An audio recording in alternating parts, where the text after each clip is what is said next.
골절은 아니고 금만 같다고 들으셨다고요? 골절에 대한 모든 상식들을 제가 자세하게 알려드리겠습니다.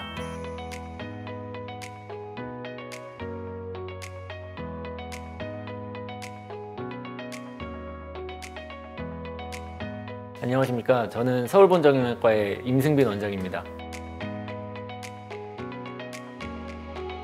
지금 말씀하신 대로 뼈에 금 같다고 들었는데 이거 부러진 건 아니죠? 이런 식으로 질문하시는 분들이 생각보다 굉장히 많은데, 답부터 말씀드리면 뼈에 금이 간 것도 엄연히 부러진 겁니다. 골절이랑 뼈에 금 같다, 이게 똑같은 말이라고 생각하시면 되고요. 뼈가 부러졌을 때, 다시 말해서 골절이 됐을 때 생길 수 있는 변형이 세 가지가 있거든요. 일단 첫 번째로 뼈가 이제 이런 식으로 어긋날 수 있습니다. 이거를 전위라고 하고요. 두 번째로 뼈가 이렇게 어긋날 수 있습니다. 이렇게 휘는 거를 각변형이라고 하고, 세 번째로 뼈가 돌아가듯이 부러질 수가 있는데 그걸 회전변형이라고 합니다. 그래서 이 세 가지의 변형이 없이 부러지긴 했는데 그냥 그 상태로 그대로 있는 거를 비전위 골절이라고 하고요. 이걸 우리가 엑스레이를 찍었을 때 말 그대로 금만 간 것처럼 보이기 때문에 환자분들이 이제 흔히 금이 같다라고 표현을 하고, 의사들도 환자들한테 쉽게 이해시키기 위해서 금이 같다라고 표현을 하지만 실제로는 엄연히 비전위 골절이라는 걸 알아주셨으면 좋겠습니다.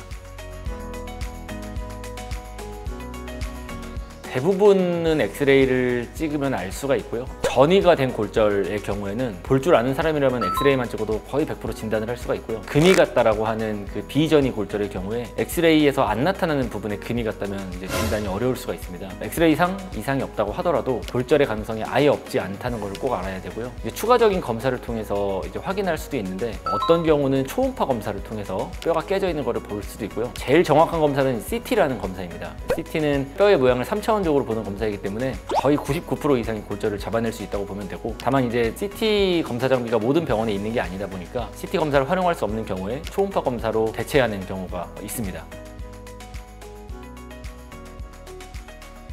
물론입니다. 일단 어쨌든 뼈에 금이 간 것도 엄연한 골절이기 때문에 뼈가 부러진 것에 대한 통증을 느낄 수 있고요. 특히 이제 금이 간 부분을 눌렀을 때 아픈 거를 골성 압통이라고 하는데, 골성 압통이란 말은 뼈로 인한 통증이라는 뜻이고요. 금이 간 경우에는 골성 압통이 꽤나 심한 편이고, 특정 부분을 눌렀을 때 제일 아픈 부분을 찾아서 그 부분을 엑스레이를 유심히 보는 게 이제 또 진단에 굉장히 중요한 하나의 방법이라고 보시면 되겠습니다. 근데 이제 간혹 가다가 손이나 발처럼 말단부에 있는 뼈는 실제로 골절이 있는데 생각보다 통증이 심하지 않은 경우도 있거든요. 환자분들이 제가 이제 엑스레이를 찍어보자고 하면 별로 안 아파서 뼈는 안 부러졌을 것 같아서 이제 굳이 검사를 하지 않아도 된다, 이렇게 말씀하시는 분들이 있는데, 이런 분들마저 제가 설득을 해서 검사를 하고 골절을 찾아내는 경우가 종종 있습니다. 물론 금이 갔을 때 통증이 생기는 게 일반적이긴 하지만 내가 생각했던 것보다 통증이 심하지 않다고 하더라도 골절의 가능성이 있음을 명심해 주셨으면 좋겠습니다. 네, 일단 골절 치료에서 제일 중요한 거는 이 골절이 수술을 해야 되는지 안 해도 되는지를 결정하는 거고요. 이건 생각보다 상당한 전문성이 필요합니다. 어쨌든 수술을 해야 된다면 뭐 더 이상 말할 거 없이 수술적인 치료 후에 적절한 재활 기간을 갖는 게 말 그대로 치료가 되겠고요. 비수술 치료가 가능한 경우에는 이런저런 치료 중에서 가장 중요한 치료는 가만히 내버려 두는 거라고 할 수 있습니다. 제가 이제 환자분들한테 항상 하는 표현이, 골절은 의사가 치료하는 게 아니라 시간이 치료해 주는 거다라고 설명을 하거든요. 적극적으로 뭐 주사를 만다던가 물리치료를 한다던가 이런 식으로 적극적인 치료를 하는 게 아니라 시간이 자연스럽게 해결해 줄 수 있도록 가만 내버려 두는 치료가 필요하고, 가만 내버려 두는 치료를 다시 말하면 이제 깁스 하는 것처럼 적절한 고정을 해주는 겁니다. 고정의 종류에도 우리가 흔히 반깁스라고 부르는 부목 고정이 있고요, 통깁스라고 부르는 석고 고정이 있고, 이렇게 다양한 종류의 고정 방법이 있고, 고정을 얼마나 해야 될지를 정하는 것도 굉장히 중요한데요. 너무 짧게 고정하면 고정 기간이 너무 짧아서 뼈가 어긋날 위험이 있겠고요. 골절 고정 기간이 너무 길게 되면 반대로 관절을 강직이 돼서 굳어서 문제가 될 수 있거든요. 그래서 적절한 시기 동안 고정을 하고 그 다음에는 빨리 풀어서 재활 운동을 하는 게 중요한데, 아까 말씀드린 대로 수술 여부를 정하는 것,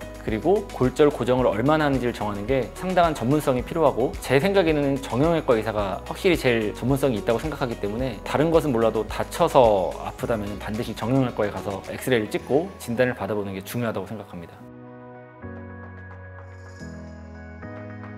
수술을 하는 이유는 뼈를 제대로 갖다 붙이기 위함인데요. 수술을 하지 않거나, 수술을 해야 되는데 하지 않거나, 또는 많이 고정을 충분히 해야 되는데 충분히 하지 않았을 때는 말 그대로 뼈가 어긋나면서 생기는 합병증들이 생길 수 있고요. 일단 뼈가 완전히 안 붙는 거를 불유압이라고 합니다. 시간이 한참 지나도 뼈가 제대로 안 붙어서 거기서 이제 계속 불안정감이라든가 통증을 유발할 수 있고요. 그리고 뼈가 늦게 붙는 거를 지연유압이라고 합니다. 그래서 이제 이런 식으로 뼈가 붙는 것들이 제대로 안 되는 그 자체의 문제가 생길 수 있고, 결국 이런 것들이 시간이 오래 지나면 골절이 있는 관절이 망가져 버리는 퇴행성 관절염으로 진행이 되는데요. 퇴행성 관절염이 오고 나면 이제 그때는 뭐 뒤늦게 골절에 대한 치료를 한다고 하더라도 이미 망가진 관절을 회복할 수 없기 때문에 어찌 말하면 돌이킬 수 없는 합병증이라고 보면 되겠습니다. 감사합니다. 지금까지 서울본 정형외과의 임승빈 원장이었습니다.